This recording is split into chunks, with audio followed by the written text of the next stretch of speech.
Déjenme darles un pequeño resumen por si no han venido, porque es importante. Estamos en la tercera semana de una serie que hemos llamado El Dios Pródigo. Y esta es una serie basada en la parábola conocida como la parábola del Hijo Pródigo.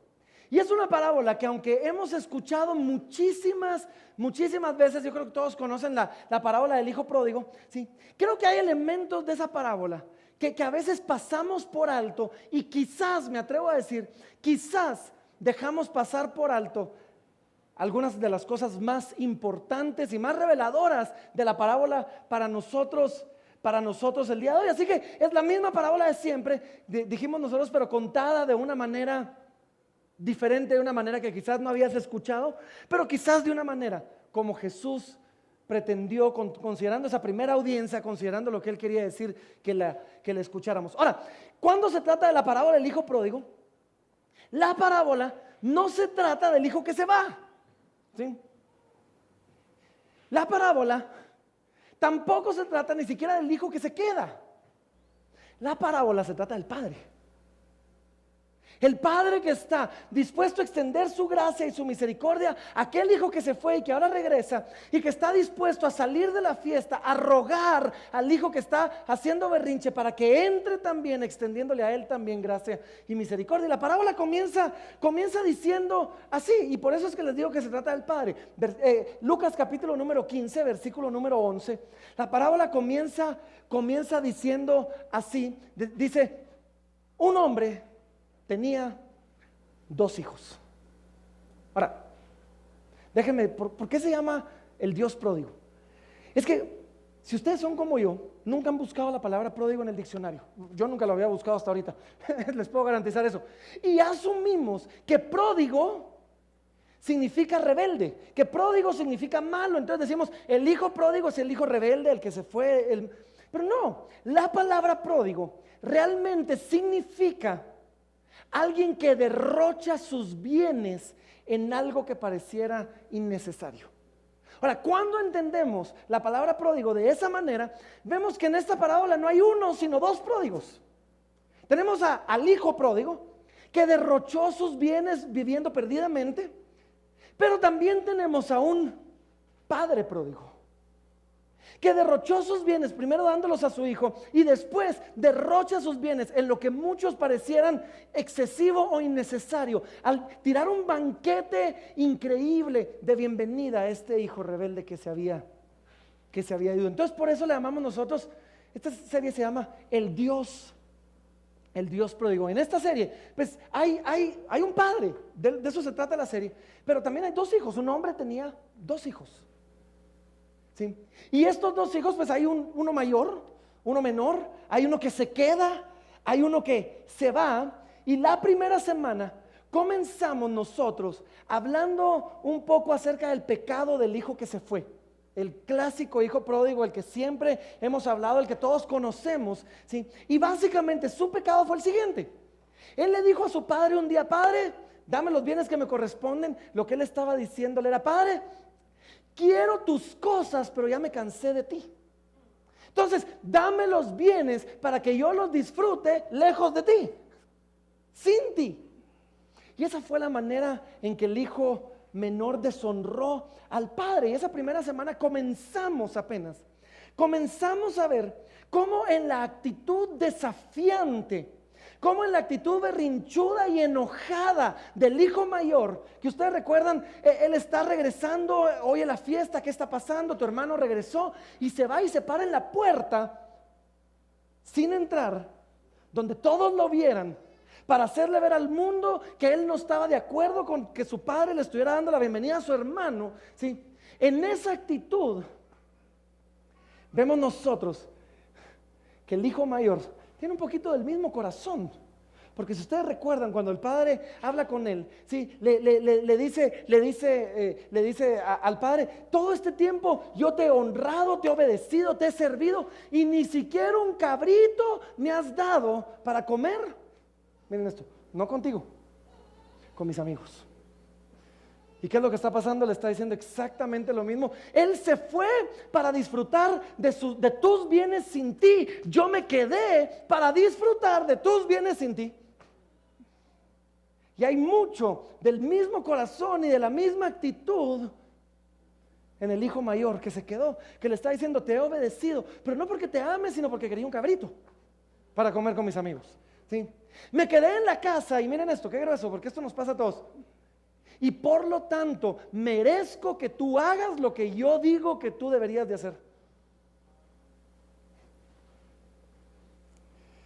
Y así que al final del día, esta no es la historia de un hijo perdido, sino de dos. Y yo le he llamado, no la parábola del hijo pródigo, le he llamado la parábola de los hijos perdidos. Porque cada uno de los hijos estaba perdido de maneras distintas y quizás aún opuestas, pero perdidos. Uno de ellos estaba diciendo: yo voy a hacer lo que se me da la gana. Yo no necesito un salvador, voy a vivir mi vida como yo quiera. Y el otro estaba diciendo: yo voy a ser tan bueno y tan puro y tan santo y tan obediente que no necesito un salvador, yo me puedo salvar a mí mismo. Cada uno estaba perdido de maneras distintas.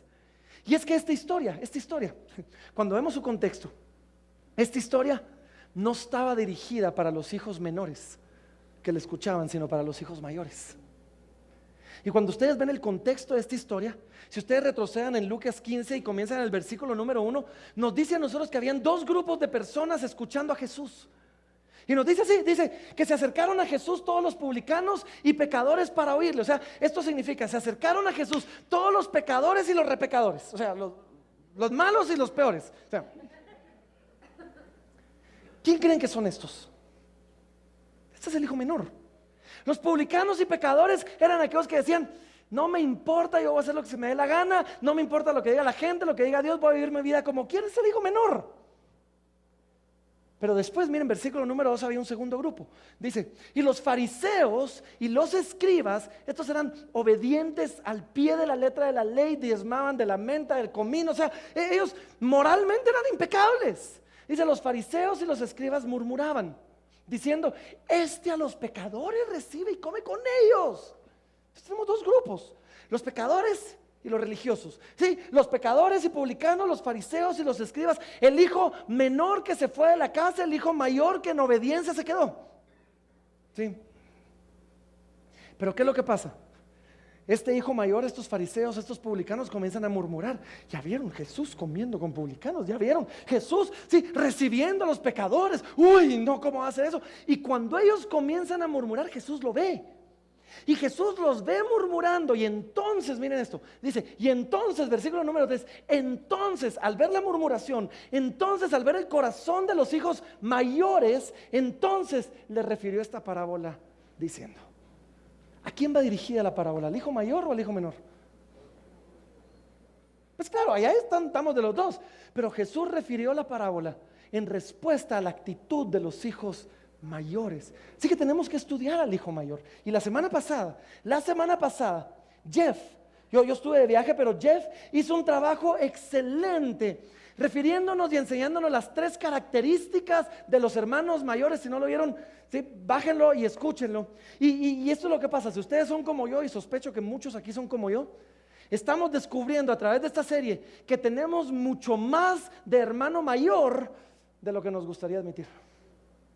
Que somos mucho más hermanos mayores de lo que pensábamos que éramos, de lo que nos gustaría admitir que somos. ¿Saben cómo es esto? Somos aquellos que nos arrepentimos, pero no necesariamente porque entendemos que ofendimos a Dios, sino porque entendemos que el arrepentimiento es el camino a la salvación, y por lo tanto nos arrepentimos como una manera de salvarnos a nosotros mismos. Somos aquellos que nos portamos bien, pero porque le tenemos miedo a Dios. O porque creemos que al portarnos bien vamos a torcerle el brazo a Dios para que ahora Dios tenga que darnos lo que le pedimos, porque nos hemos portado bien. O quizás somos aquellos que de repente nos encontramos alejados de Dios, no tanto por nuestras malas obras, ¿sí?, sino por el orgullo que tenemos en nuestras buenas obras. Y ahora, espero que ustedes estén entendiendo esto como yo. Ahora entendemos que tenemos que arrepentirnos no solo de lo malo que hemos hecho, sino de las razones por las que hemos hecho lo bueno. Y ya con esto uno comienza a ver destellos del evangelio por todas partes de una manera gloriosa. El padre dispuesto a recibir al hijo menor, el padre saliendo a rogar al hijo mayor a que entrara. Y si ahí paramos, ya sería una historia fantástica. Pero hay más, hay muchísimo más. Nos quedan 3 semanas, hoy y 2 semanas más. Sí. Hay muchísimo más a esta parábola. Y si el Señor en su misericordia me usa para, como esté en mi mente, que salga de mi boca, se la van a disfrutar, espero yo. Así que, ¿qué es lo que pasa? ¿Qué es lo que pasa?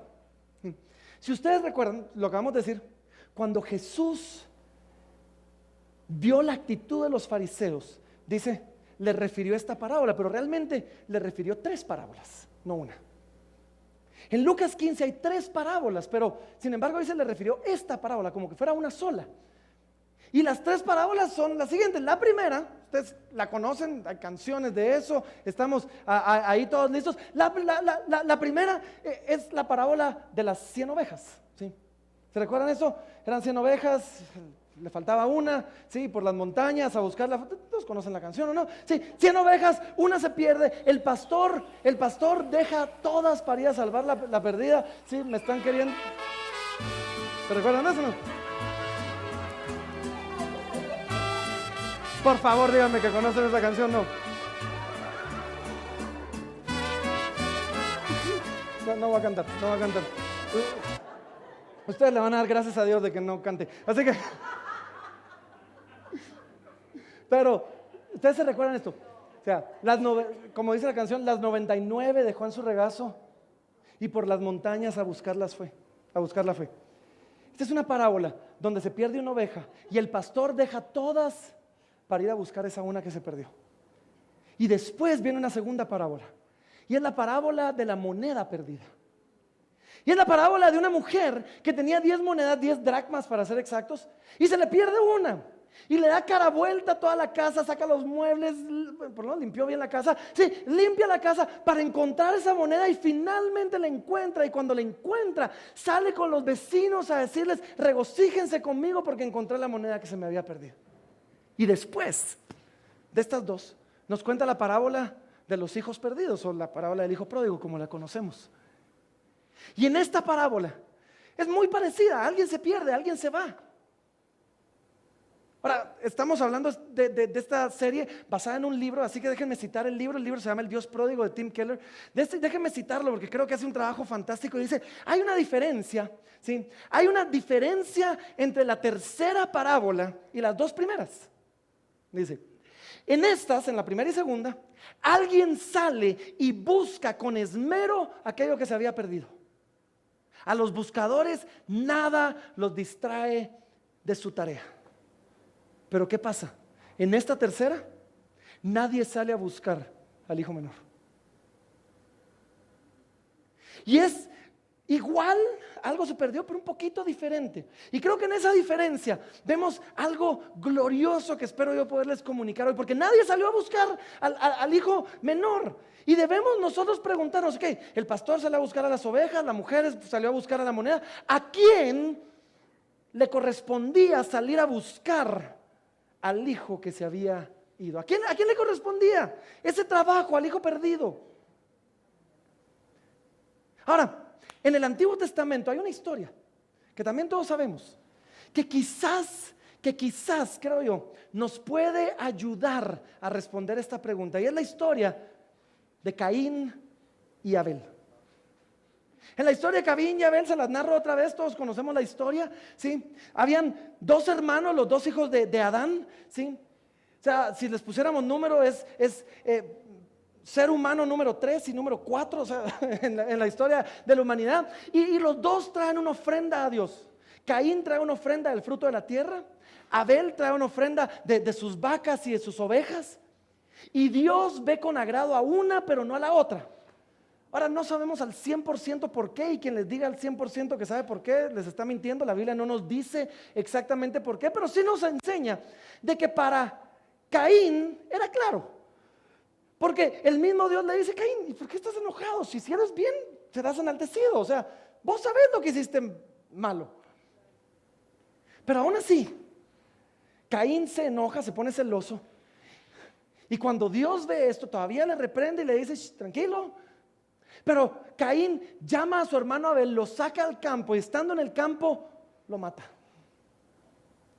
Y después de haberlo matado, Dios se acerca a Caín y le da, dándole la oportunidad de arrepentirse, como lo hizo con Adán y con Eva, dándole la oportunidad de arrepentirse. Y le hace una pregunta que creo yo puede ser reveladora para nosotros en nuestra parábola hoy, para responder a quién le correspondía. Y en Génesis capítulo número 4 y versículo número 9, ¿sí? Jehová dice así: Jehová dijo a Caín, ya hay calor, ¿no? Ya entró el verano. ¿Sí? Jehová dijo, ya ayer quitamos colchas en mi cama. ¿Sí? Jehová dijo a Caín: ¿dónde está Abel tu hermano? Esta era una forma de llamarlo al arrepentimiento, buscando que él confesara su pecado, buscando que él viniera. ¿Sí? Y sin embargo, mírenlo cómo responde Caín, y dice, y él respondió: no sé, ¿acaso soy yo el guardador de mi hermano? Ahora, creo que esta era una pregunta retórica. ¿Acaso soy yo el guardador de mi hermano? La respuesta, ustedes saben cómo me gusta a mí dar este tipo de respuestas, es la siguiente: sí, pero no. O más bien en este caso yo voy a decir: no, pero sí. ¿Acaso soy yo el guardador de mi hermano? No. O sea, todos somos responsables de nuestro propio pecado. En ese sentido, no soy el guardador de mi hermano. ¿Acaso soy yo el guardador de mi hermano? Pues no. Al final del día, Caín, Abel, tú y yo, todos nosotros nos vamos a parar solos delante del trono de Dios, solo Cristo con nosotros, para rendir cuenta de nuestras obras. Cuando yo me pare delante del trono, no va a estar mi pastor, mi líder, mis ancianos, no, ahí va a estar yo delante del Señor, va a estar tú delante del Señor. En ese sentido, no, nadie es responsable por tu propio pecado. Pero hay un sentido en el que sí somos responsables por nuestros hermanos. Y es que como humanos, como miembros de la raza humana, de la humanidad, debemos preocuparnos por el bienestar, debemos velar por ayudar a suplir las necesidades de nuestros hermanos, porque nadie es una isla, aislado del mundo, que no necesita nada y a nadie. Todos necesitamos los unos de los otros. Y en ese sentido, cuando yo procuro el bienestar de mi hermano, si él está bendecido, yo voy a ser bendecido, porque estamos conectados como seres humanos, como hijos de Dios. Porque sabes, porque donde quiera que estemos colocados, Dios te ha dado el poder, Dios te ha dado la gracia, Dios te ha dado dones, talentos, recursos. Dios te ha dado algo que ha puesto en ti, que puede servir y que puede beneficiar a alguien más. No importa si tienes grandes o no tan grandes dones, no importa si tienes muchos o pocos recursos, tú tienes algo que Dios puede usar para bendecir a otros. Y si tienes algo que Dios puede usar para bendecir a otros, yo me atrevo a decir, no solo lo tenemos, sino ahora tenemos la obligación de usarlo para bendecir a otros. Charles Spurgeon, yo lo he citado a él muchísimas veces. Charles Spurgeon era un predicador de finales de los 1800. Era conocido como el príncipe de los predicadores. El cuate así como que era bueno, sí. Era Dios lo usaba, solo déjenme hacer ese paréntesis. Dios lo usaba de tal manera que él escribía un sermón, salía a sus traductores, lo traducían a no sé cuántos idiomas, lo publicaban en los periódicos. Esto es 1800, finales de 1800, ¿sí? Y hay una historia que se cuenta de él, donde una vez ese periódico llevaba una de sus prédicas, un vendedor en el mercado rompió esa página para envolver un pez que estaba vendiendo, un pescado que estaba vendiendo, ¿sí? Y alguien quien compró el pescado llegó a su casa, lo desenvolvió, encontró un párrafo de su prédica, la leyó y recibió a Jesús ahí en ese momento. O sea, así de grueso era la manera en que Dios usaba a este hombre. Y él lo decía así, miren, él decía así, él decía: si tenemos el poder de hacer algo, tenemos la obligación de hacerlo. Ahora, si nos queremos venir más modernos, ¿sí? Si nos queremos venir más modernos, Ben Parker, el tío de Peter Parker, Spider-Man, o sea, lo decía así: con un gran poder viene una gran responsabilidad. Todos aquí se nos ha dado dones, talentos, recursos, algo con el que podemos bendecir a otros. Así que, ¿quién era el responsable de salir a buscar al hijo perdido? El hermano mayor. Déjenme ilustrarles esto con una historia que creo yo que es increíble. En el libro del Dios pródigo narran esta historia. Yo hice un poquito más de investigación y cuenta esta historia que en la guerra de Vietnam, hubo un hombre llamado Donald Dawson. Donald Dawson, sí, era hermano de un piloto del ejército. Era hermano de un piloto del ejército llamado Daniel Dawson. Y este piloto fue derribado en tiempos de guerra en noviembre de 1964. Su avión es derribado, él cae en medio de la jungla, ¿sí? Y nadie sabe nada de él. La familia que es notificada, piden información, pero nadie sabe nada del hermano. El cuerpo no es encontrado, el hermano nunca es hallado. Y el hermano mayor, ¿sí? El hermano mayor Donald, ¿sí? Agarra y vende todo lo que tiene. Él vende todo lo que tiene y le da $20 a su esposa. Y después compra un pasaje para Vietnam y se va a Vietnam, compra algo de equipo y se va a meter a las junglas de Vietnam a buscar a su hermano. Y comienza a buscarlo por todas las junglas de aldea en aldea, en medio de los tiroteos, en medio de la guerra, en medio de todo el peligro, a gran costo personal para él. Comienza a buscar a su hermano y no lo encontraba y durante 9 meses lo busca y su historia comienza a propagarse. Los 2 ejércitos se enteran de la historia del hermano que está buscando a su hermano y tan así se riega la bola, se riega su historia de que él llega a ser conocido por un nombre. Y es conocido en Vietnam por el siguiente nombre. Él es conocido así como An Toi Phi Com.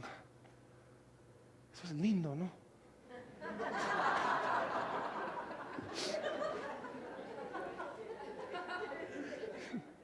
Esto significa el hermano del piloto. En esos 9 meses que él pasa buscándolo, lo capturan. Pasa 4 meses en un campamento de prisioneros, lo capturan. Y era tanta su necedad con su hermano. La historia no tiene un final feliz, pero era tanta la necedad de su hermano que finalmente los soldados vietnamitas llegan, van a desenterrar la tumba de su hermano, agarran su chaleco y se le llevan y dicen: ya, se murió, andate por favor. Y él regresa a su casa 9 meses después.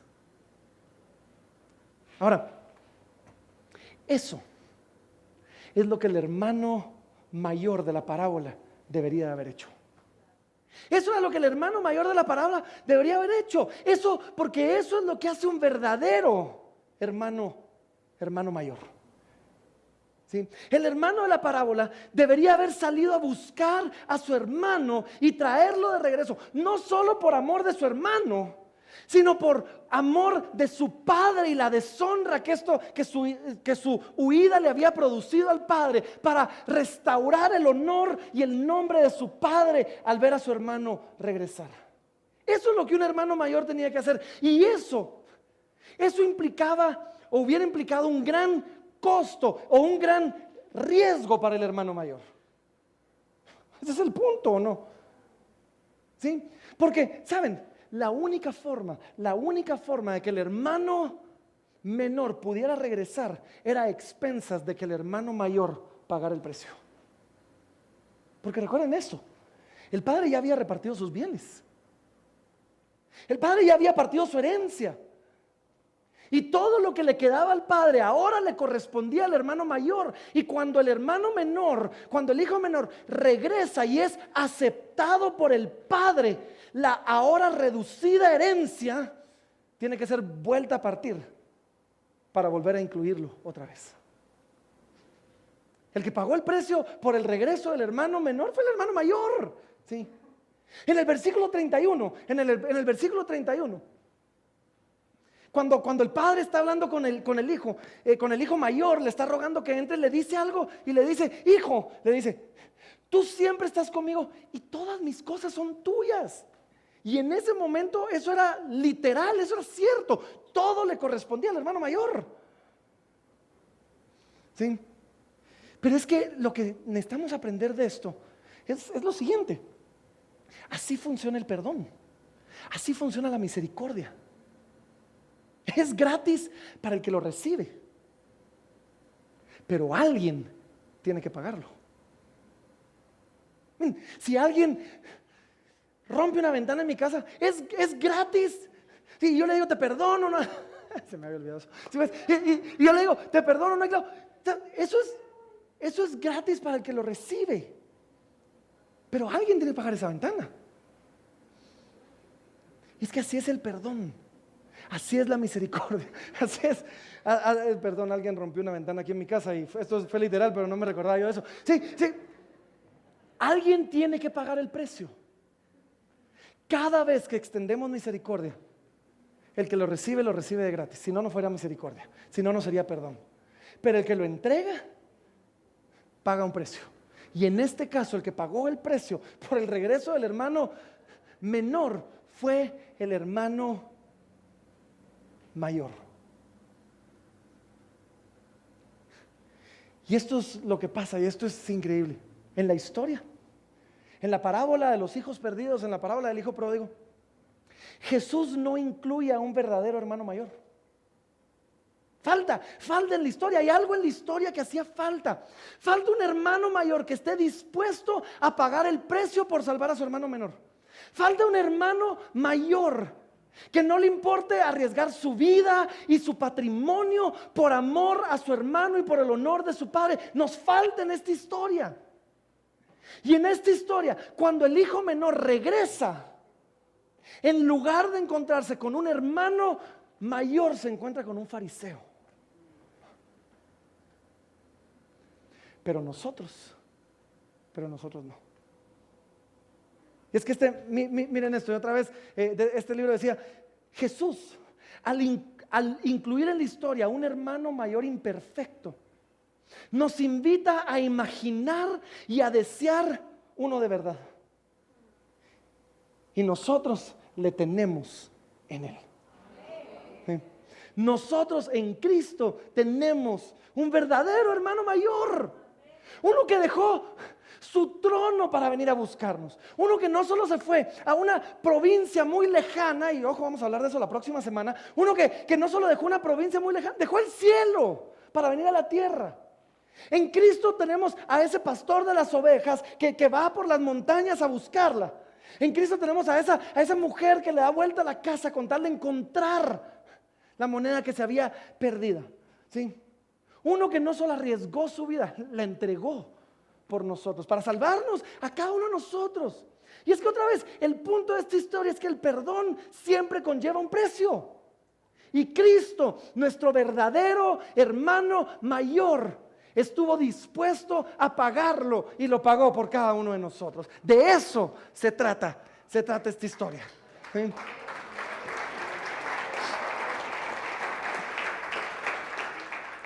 Para regresar, alguien tenía que pagar el precio.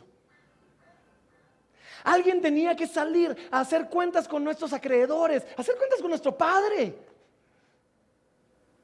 Y Jesús, por medio de su vida, por medio de su sangre, por medio de su muerte, a través de su resurrección, es el que viene a pagar nuestra deuda con el Padre por nuestra deshonra. Ay.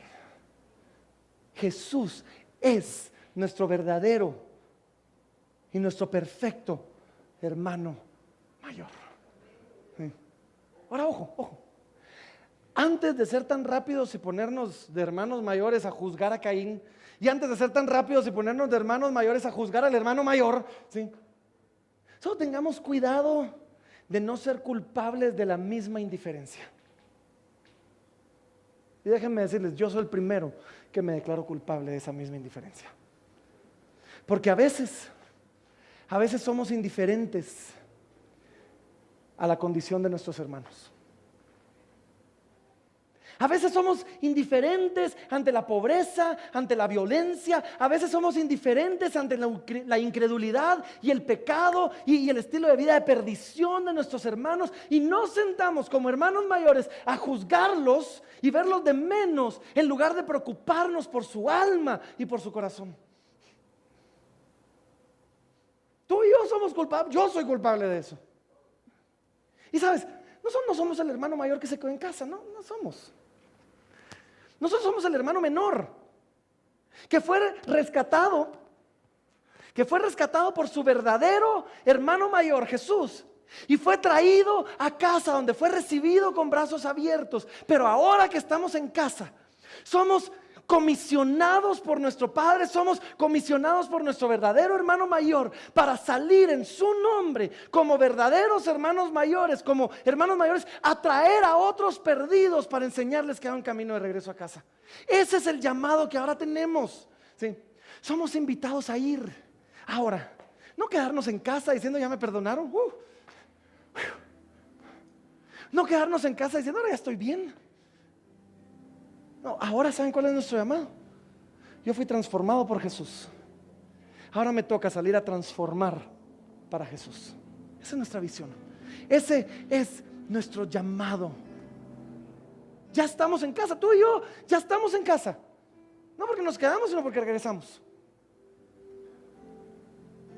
Y tengamos cuidado, porque corremos el riesgo de pasar de ser el hermano menor rebelde a ser el hermano mayor juzgón y criticón.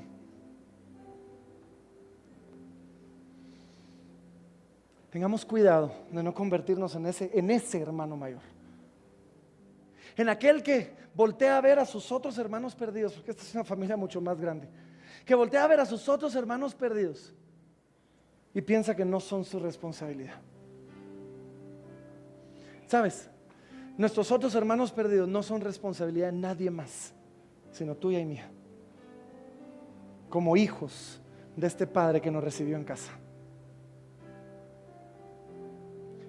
Ya dejemos de escondernos detrás de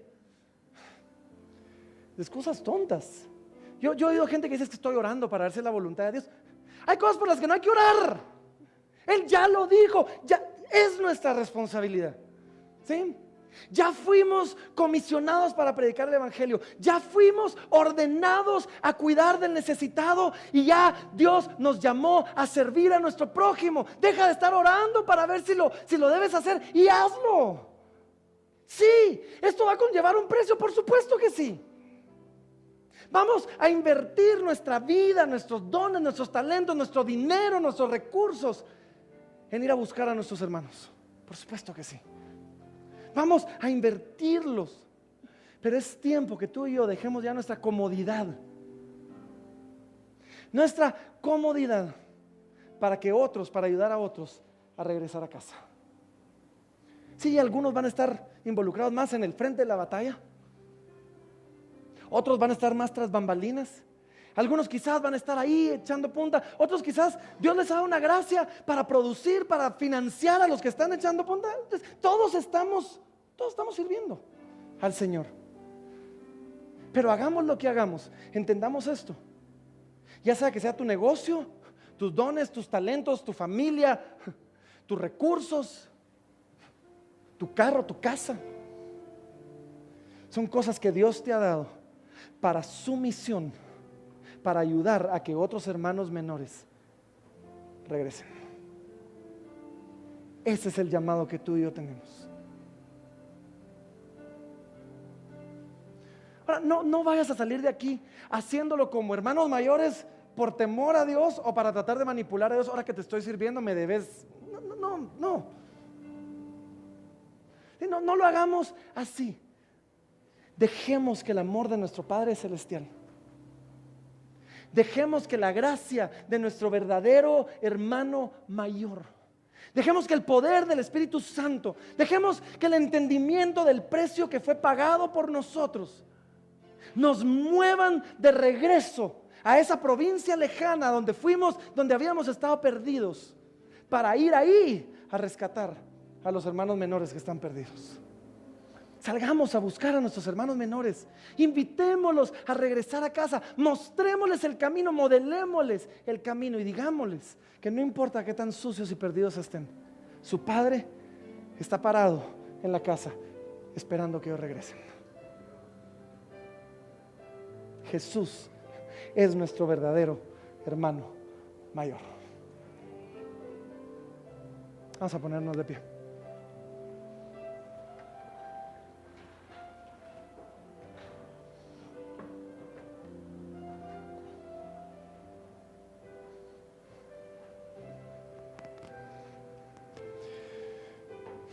Estoy seguro que muchos aquí, quizás esa es una palabra que los confronta y los reta. Ahora, no vayamos a cometer el error de muchos hermanos mayores que piensan que una experiencia religiosa es venir a la iglesia y sentirse culpables. Y ya. No, mi oración es que el Espíritu Santo nos mueva hoy a un genuino arrepentimiento, que nos haga ver nuestro pecado, sí, que nos haga ver nuestra indiferencia, sí, pero que nos mueva a cambiar nuestra manera de vivir y nuestro corazón al servicio a Dios y al servicio a nuestro prójimo. Así que si ese eres tú, hoy vamos a orar y quizás le tenemos que pedir perdón al Señor. Y sepamos que el mismo Padre que esperó al hermano menor y el mismo Padre que salió a rogarle al hermano mayor es el mismo Padre que hoy nos dice: está bien, has sido indiferente, te amo, te perdono, entra, te voy a empoderar, te voy a sanar y te voy a enviar a traer a otros. Porque sabes, tú y yo no estaríamos aquí si no es porque Dios levantó en su misericordia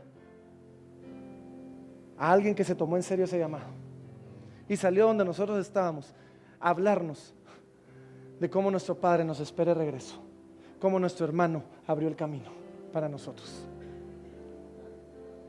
y que Dios nos dé la gracia de ser esos para alguien más que los invitan de regreso a Él. Vamos a orar. Padre mi Dios, en el nombre de Jesús venimos delante de ti hoy, Señor, y